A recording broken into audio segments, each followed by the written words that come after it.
weird, or wow, lost in our own internal experiences of the external universe. Finally, the moment of totality, when the moon completely blocks the sun, was upon us. I wrapped the arms of my eclipse glasses around my ears and looked exactly where, normally, you're not supposed to. The last crescent of sunlight was disappearing, and just before the moon notched and locked itself inside the sun's circle, a lens flare of light burst from the boundary. It's an event known as the diamond ring. "What?"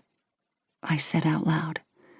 I yelled at my companions to put their glasses on. "It's happening," I said. The sky grew dark. A cold wind kicked up. The star that had risen and fallen every day of my life prior to that point wasn't there anymore. It had been replaced by something alien, which had, in turn, transformed the landscape into that of an exoplanet.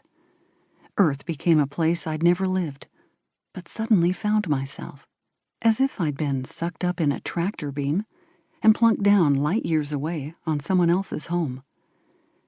The sun's outer atmosphere, called the corona, which had existed right there the whole time, but had remained invisible till now, whisked from the star's edges and licked at the center of the sky.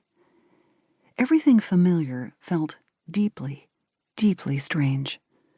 During the few minutes of totality, its strangeness never became familiar. I felt like I did on my first scuba dive, or that time in college when I did mushrooms and stood crying in front of a purple flowering bush, because purple was such a beautiful and unlikely color. The world had always been this amazing and weird, right underneath regular reality, and I had only just realized it. That's not my UFO story, although it probably primed me. The UFO showed up later that evening. When we descended from Not Cream Puff, we drank our creek beers and sat around the dark fire pit that we weren't allowed to light up because Smokey said so. We relived the day. Remember how you just said, "What?"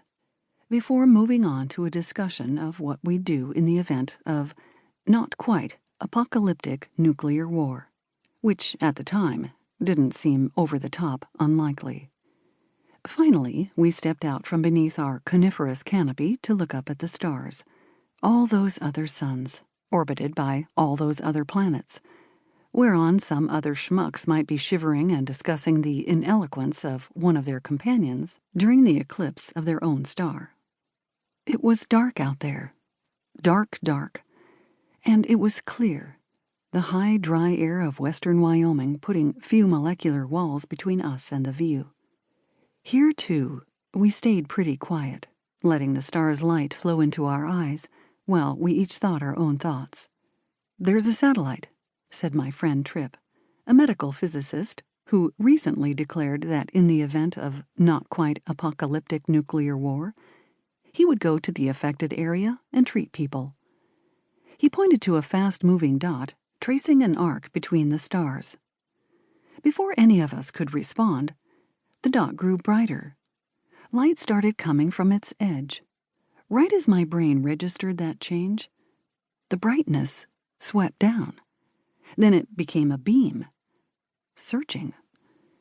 In a second, it was pointed straight at us. "What?" we all said involuntarily, in unison. "It knows we're here," was my first involuntary thought. Terrestrial explanations then came quick. It was a Forest Service helicopter. It was the Jackson Hole Police's rotorcraft. It was the military, checking on the throngs. It was some rich asshole on some rich asshole tour. But I knew, from the light's prior movement among the stars, that it was not a helicopter.